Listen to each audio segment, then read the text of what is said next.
Chapter number 21 and electromagnetic induction and Faraday law. ये इस chapter का सेकंड लेक्चर है और इसमें हम लेंज़ लॉ देखना चाहते हैं।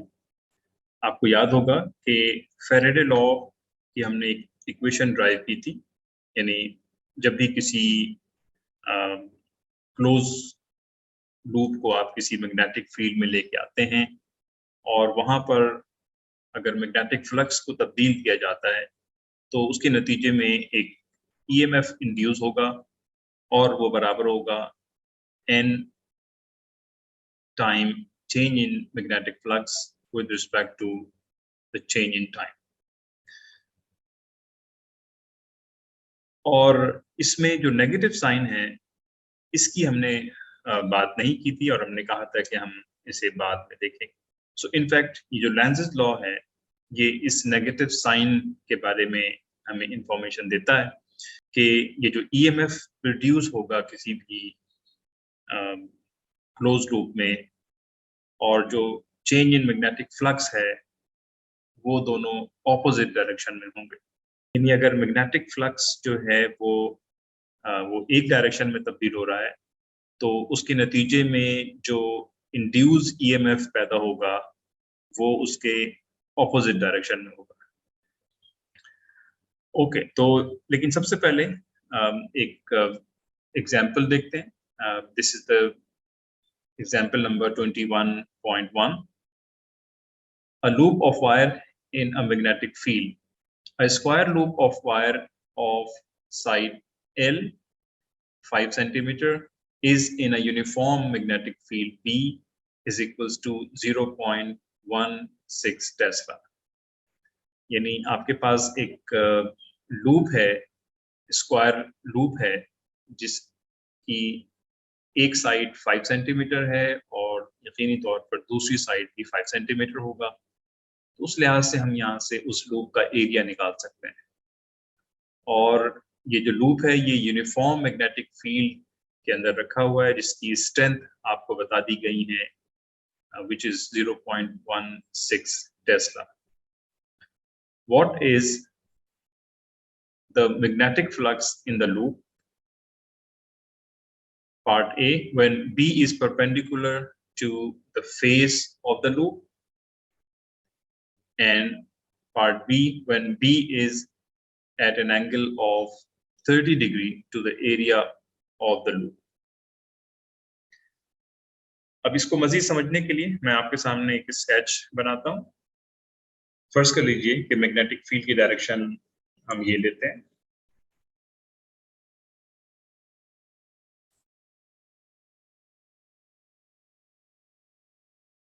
और इसके सामने मैं एक लूप प्लेस करता हूं। जैसे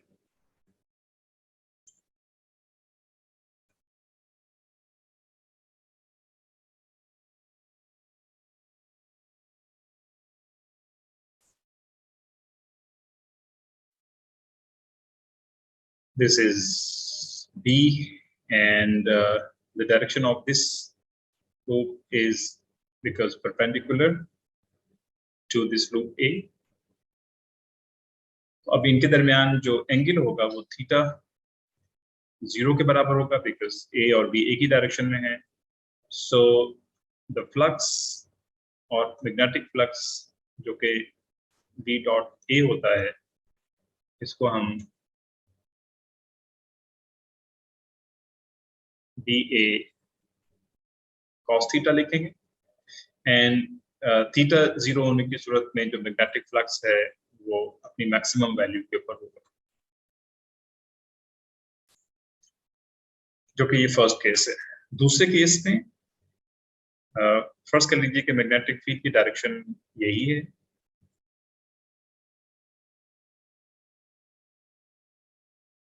दिस इज B और अब मैं इस लूप को थोड़ा सा टिल्ट कर देता हूं एट द एंगल ऑफ 30 जो कि हमें गिवन है।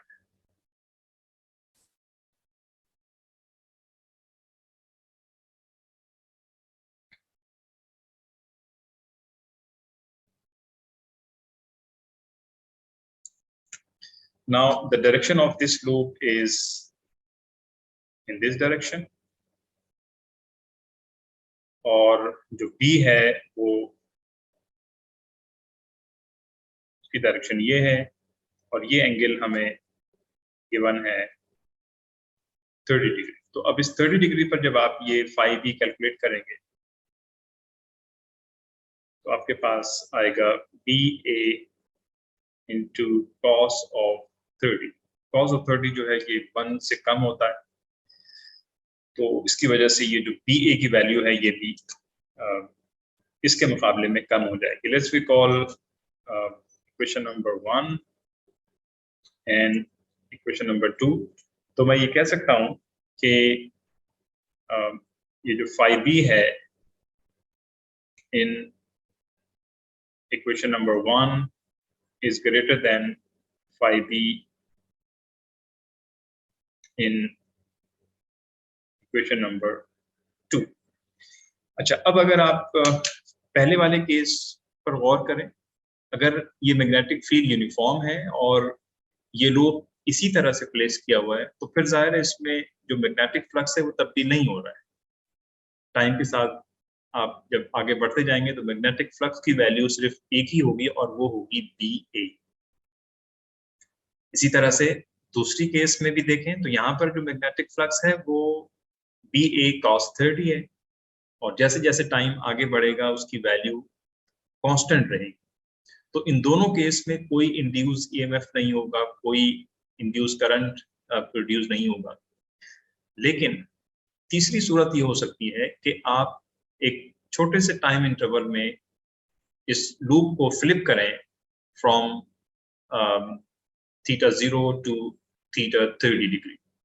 बड़ी तेजी के साथ आप इसको फ्लिप करते रहें, तो उस सूरत में जो फ्लक्स है वो एक केस में BA होगा और दूसरी केस में BA cos थीटा होगा, फिर उसके बाद BA हो जाएगा, फिर BA cos थीटा हो जाएगा, so that if you take a difference of this magnetic flux तो आपके पास वो जीरो नहीं होगा, बल्कि कुछ ना कुछ आपको मिलेगा with respect to time.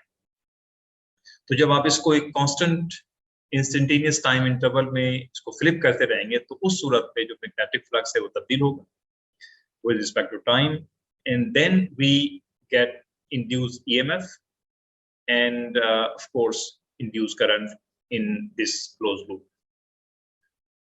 right? So let's get back to again. तो ये अब हमने ये देख लिया कि जो पार्ट A और पार्ट B को आप कैसे सॉल्व करेंगे। And part C is what is the magnitude of the average current। आप करंट निकालना होगा, और ये करंट जो है आप ओम्स लॉ इस्तेमाल करके निकाल सकते हैं। और जैसे कि मैंने कहा कि जो लूप को 0 और 30 डिग्री के दरमियान जो फ्लिप करना है उसका जो टाइम है वो यहाँ पे दिया है, दिस इज 0.114 सेकेंड। इस टाइम इंटरवल में अगर आप उसको 0 एंगल और फिर 30 एंड देन 0 एंड देन 30 अगर आप फ्लिप करते रहें तो फिर उस केस में जो इंड्यूस EMF और जो इंड्यूस करंट होगा वो हमें मालूम करना है। Okay, so we use the definition phi b is equals to BA cos theta to calculate the magnetic flux. Then we use Faraday's law of induction to find the induced EMF in the coil, in fact in the square coil, and from that the induced current I is equals to EMF divided by R. This is an Ohm's law in fact. तो चलें सबसे पहले हम area निकाल लेते हैं। Area is equals to L square because the loop is square, और इसकी वैल्यू सब्स्टिट्यूट किया आपने and you have 2.5 10 raised to the power -3 meter square. Now part A, B is perpendicular to the coil, and so that the angle between magnetic field B and the vector area would be 0, so that we can calculate phi B is equals to 4.0 10 raised to the power -4 Tesla into meter square. और अगर आप उसको इसी चीज को हम weber भी कहते हैं तो आप वेबर भी लिख सकते हैं। In part B, the angle between B and A is 30, so that cos 30 is equals to 0.866. This is less than 1. तो जब आप इसको यहाँ पर सब्स्टिट्यूट करेंगे तो जो टोटल वैल्यू आएगी वो आएगी 3.5 10 to the power -4 tesla metre square, या आप इसको वेबर भी कहते हैं. Now, if you compare the flux from part A, तो ये जो पार्ट बी में जो फ्लक्स की वैल्यू है ये कम है, और उसकी वजह भी ये है कि जैसे जैसे आप एंगल बढ़ाते जाते हैं तो वैसे वैसे जो फ्लक्स की वैल्यू है वो कम होती चली जाएगी. ओके, सो सी पार्ट में the magnitude of the induced EMF during 0.14 second time interval is as follows. So change in magnetic flux from 0 angle to the 30, यहाँ पे वैल्यू सब्स्टिट्यूट किए, जो टाइम इंटरवल गिवन है वो हमने यहाँ पे रखा है, and we have 3.6 10 to the power -4 volt. और जब आपने इंड्यूस ईएमएफ निकाल लिया तो फिर आप ओम्स लॉ इस्तेमाल करके, because the resistance is given in the loop, तो आई निकाल सकते हैं. So this is how we can find the current in a loop which is placed in a magnetic field. Okay, so now let's move on to the new topic, which is the Lenz's law. In fact, ये वो formula है जो हमने पिछले class में discuss किया था, और अभी हमने एक प्रॉब्लम किया है, where n is the number of loops. This could be 1, this could be more than 1, and the change in magnetic flux with respect to change in time. तो ये बात I hope आप लोगों को समझ में आ चुकी होगी. Now let's focus on the sign of this equation. Why negative sign included here? इस फॉर्मूले से as far as the mathematical definition is concerned, यहाँ से एक बात बहुत वाज़ेह है कि अमूमी तौर से जो नेगेटिव साइन है वो डायरेक्शन को बताता है. मिसाल के तौर पर अगर इंड्यूस्ड ईएमएफ अगर पॉजिटिव है तो फिर चेंज इन मैग्नेटिक फ्लक्स जो है वो नेगेटिव होना चाहिए, इसका मतलब ये. और अदरवाइज कि अगर मैग्नेटिक फ्लक्स की तब्दीली अगर नेगेटिव है तो फिर इंड्यूस्ड ईएमएफ को पॉजिटिव होना चाहिए. तो चलें अब हम इसको देखते हैं कि लेंज़ लॉ इस नेगेटिव साइन को कैसे एलोबरेट करता है. Lenz law, there is an induced current in a closed conducting loop if and only if the magnetic flux through the loop is changing. ये हम पहले भी देख चुके हैं. This is nothing but the Faraday law of induction. जो नई चीज है वो ये है कि the direction of induced current is such that the induced magnetic field always opposes the change in the flux.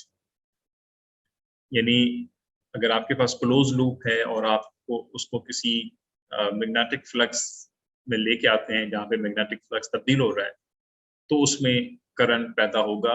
ये तो हमें फैराडे लॉ से पता चलता है. लेकिन अब उसमें जो करंट की डायरेक्शन की दो पॉसिबिलिटी हो सकती हैं कि या तो करंट काउंटर क्लॉकवाइज हो या फिर क्लॉकवाइज हो. तो इस बात का तयन कैसे होगा कि इसमें करंट की डायरेक्शन क्या है? So this statement is actually we call it the Lenz law कि direction of the induced current एक ऐसी डायरेक्शन में होगा कि जिसमें the induced magnetic field always opposes the change in the flux in a closed loop. और detail में देखते हैं इसको. लेकिन उससे पहले थोड़ा सा मैं आपको रिकॉल करवाऊं कि जो मैग्नेटिक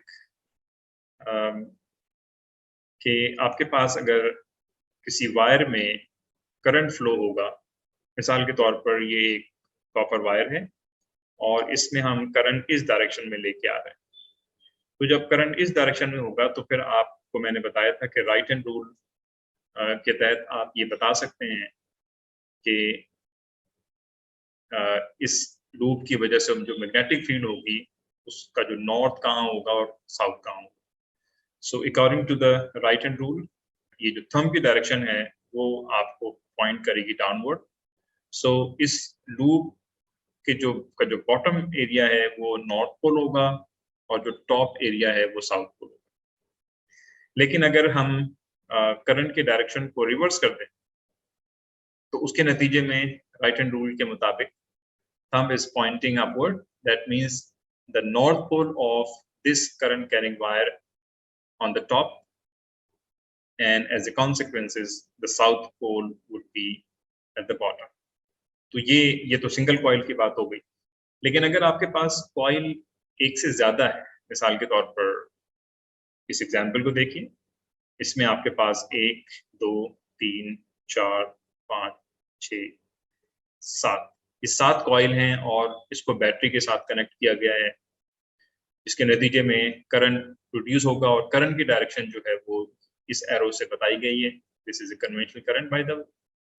तो अब चूंकि आप इसको 4 फिंगर को करंट के डायरेक्शन में अलाइन करेंगे तो फिर ये जो थंब है pointing north pole of this current carrying wire और जो बॉटम वाला पार्ट है वो साउथ पोल कहलाएगा। ये चीजें आप अपने जहन में रखिएगा, ये हम अभी इस्तेमाल करने जा रहे हैं।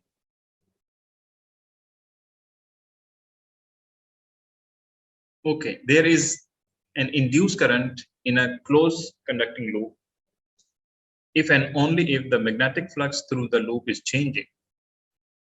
The direction of the induced current is such that the induced magnetic field always opposes the change in the flux. ये जो फर्स्ट स्टेटमेंट है ये फैराडे लॉ ऑफ इंडक्शन है और ये जो सेकंड स्टेटमेंट है ये लेंज़ लॉ है।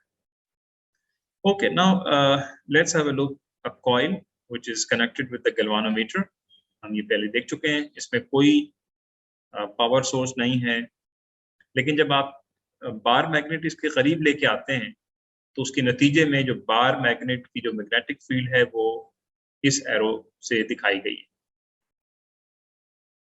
और जैसे जैसे आप करीब लेके आएंगे number of lines in this loop changes और नंबर ऑफ लाइंस तब्दील हो रही हैं, इसका मतलब है कि फ्लक्स तब्दील हो रहा है विद रिस्पेक्ट टू टाइम और उसके नतीजे में आपको इस वायर में करंट मिलेगा जो कि आप इस गैल्वानोमीटर या एमीटर के अंदर रिफ्लेक्शन की सूरत में देख सकते हैं।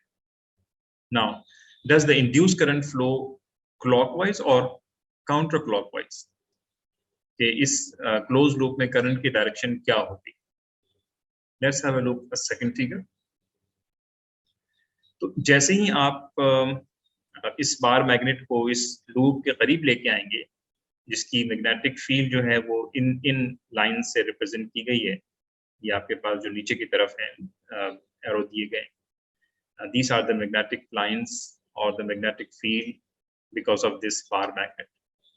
तो उसके नतीजे में इस लूप के अंदर जो करंट पैदा होगा तो ये लूप भी एक मैग्नेट के तौर पे एक्ट करेगा और उसका भी एक साउथ पोल और नॉर्थ पोल क्रिएट हो जाएगा। सो look at here, the loop needs to generate an upward pointing magnetic field to oppose the change in flux. और जैसे कि हमने लेंज़ लॉ में पढ़ा था कि जो लूप में जो करंट है वो ऐसी डायरेक्शन के अंदर प्रोड्यूस होगा जिसकी मैग्नेटिक फील्ड बाहर से आने वाली मैग्नेटिक फील्ड को अपोज करे। और उसकी एक ही पॉसिबिलिटी है कि अगर नॉर्थ पोल इस तरफ है तो इस करंट कैरिंग वायर का भी नॉर्थ पोल जो है वो इसको फेस करेगा, तभी ये अपोज करेगा, यानी इसको हम कहेंगे कि ये रिपेल कर रहा है basically. So I repeat again, when you just bring a bar magnet towards a current carrying loop, तो ये जो आपके पास इस लूप में जो करंट प्रोड्यूस हो रहा है उसकी जो मैग्नेटिक फील्ड है वो ऐसी डायरेक्शन में होगी जो इसको अपोज करेगा, यानी ऊपर की तरफ होगी। और ऊपर की तरफ होगी तो फिर ऊपर वाला पार्ट नॉर्थ हो जाएगा और नीचे वाला पार्ट साउथ हो जाएगा। नॉर्थ को फेस करेगा तो इसका मतलब है कि यहाँ पर ऑपोजिशन हो रही है। Now, if the field of the bar magnet is already in the loop and the magnet is removed, the induced current is in the direction that tries to keep the field. और अब उसका जो दूसरा part ये हो सकता है कि इस बार मैग्नेट को अब आप यहाँ से बाहर की तरफ लेके जा रहे हैं।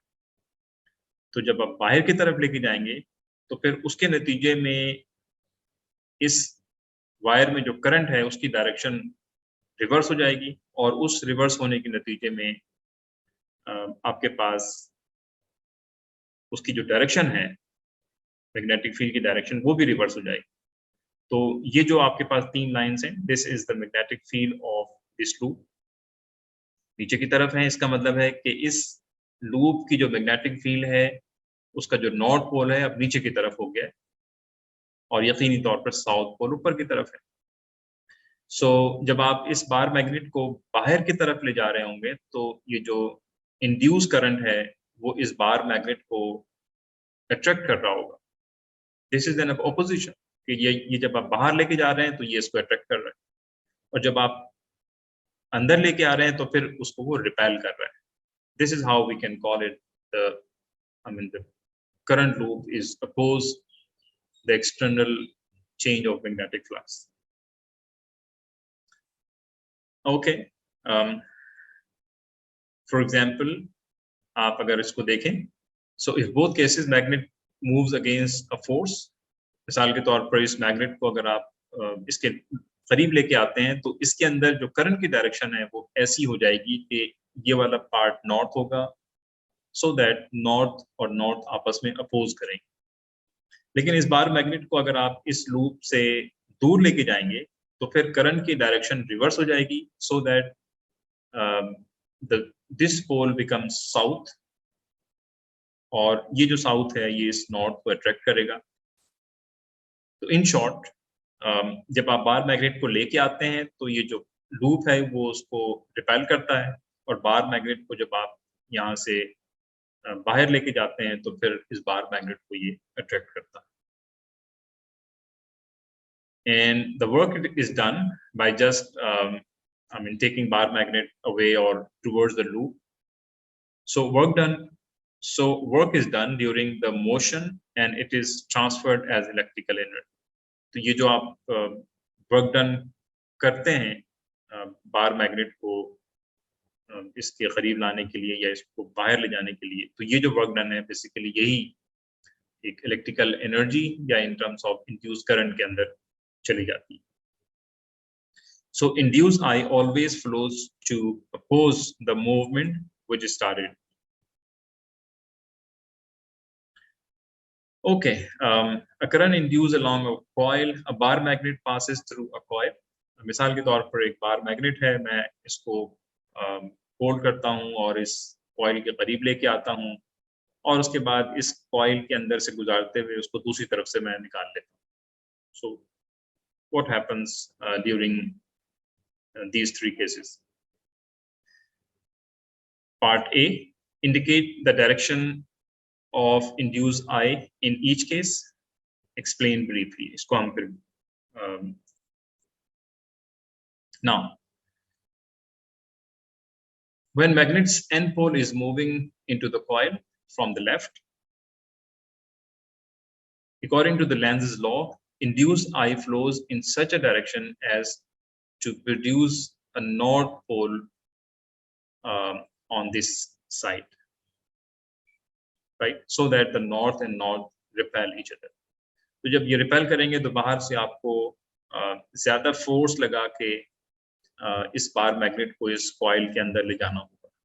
तो ये जो बेसिकली आप फोर्स लगा रहे हैं, and this force is converted to the work done on this bar magnet, तो ये जो वर्क डन है ये बेसिकली जाएगी in terms of the induced current. And जब बार मैग्नेट बिल्कुल सेंटर में होगा, so there is no induced current because I is about to change direction. इस पॉइंट पर इसमें जो करंट की डायरेक्शन है वो ऑलमोस्ट अबाउट टू चेंज। और तीसरी पॉसिबिलिटी, जब आप दूसरे एंड से बाहर निकाल लेंगे तो उसके नतीजे में आपके पास जो इस कॉइल में जो जो करंट होगा वो इस डायरेक्शन में होगा कि ये वाला पार्ट नॉर्थ हो जाएगा और ये वाला पार्ट साउथ हो जाएगा, so that the north and south attracted to each other. जैसे कि हमने पहले कहा था कि जब आप इसको दूर लेके जाएंगे तो ये इस बार मैग्नेट को अट्रैक्ट कर रहा होगा, और जब आप करीब लेके आएंगे तो ये जो कॉइल है इस बार मैग्नेट को रिपेल करेगा। So look at another example. A loop 100 loop square coil of wire with side L is equals to 5 centimeter, and the total resistance is 100 ohms. Is positions perpendicular to a uniform magnetic field B as shown in the figure below. It is quickly pulled from the field at constant speed, moving perpendicular to the B to a region where B drops abruptly to 0. At T is equals to 0, the right edge of the coil is at the edge of the field. It takes 0.1 second for the whole coil to reach the field free region. आपको यहाँ पर flux में जो तब्दीली है वो मालूम करना है, और उसके बाद फिर हम टोटल EMF भी निकालेंगे। तो if you look at this cross, blue cross, इसका मतलब ये होता है कि magnetic field is into the screen, और ये आपके पास एक स्क्वायर लूप है, और अगर ये इसी सूरत में है तो जाहिर है इसमें नंबर ऑफ लाइंस फिक्स हैं, फील्ड यूनिफॉर्म है, तो इस लूप में कोई करंट फ्लो नहीं होगा। लेकिन अगर मैं इस लूप को इस डायरेक्शन में ड्रैग करूं तो उसके नतीजे में आप ये देख सकते हैं कि क्योंकि मैग्नेटिक फील्ड जो है वो इस रीजन के अंदर है, यानी यहाँ से राइट साइड पे मैग्नेटिक फील्ड नहीं है, तो जब आप इस लूप को ड्रैग करेंगे टुवर्ड्स राइट तो फिर लाइन ऑफ फोर्स की तादाद कम होती चली जाएगी जैसे जैसे आप उसको राइट की तरफ लेके जाएंगे। तो इसका मतलब है कि मैग्नेटिक फ्लक्स जो है वो तब्दील हो रहा है, और as a result of this changing magnetic flux induce current produce होगा। तो उसके लिए आप सबसे पहले इस कॉइल का एरिया निकालेंगे by just writing A is equals to L square, and the flux through one loop is initially चूंकि ये परपेंडिकुलर डायरेक्शन में है, इनफैक्ट परपेंडिकुलर का मतलब ये हुआ कि angle between magnetic field and the vector area is 0, ये हम पहले भी देख चुके हैं। सो जो cos थीटा है वो 1 हो जाएगा, and we have BA is equals to 1.5 10 raised to the power -3 Weber. And after 0.1 second the flux is 0. Flux 0 हो जाएगा जब आप इसको बिल्कुल इस एज से क्रॉस कर देंगे।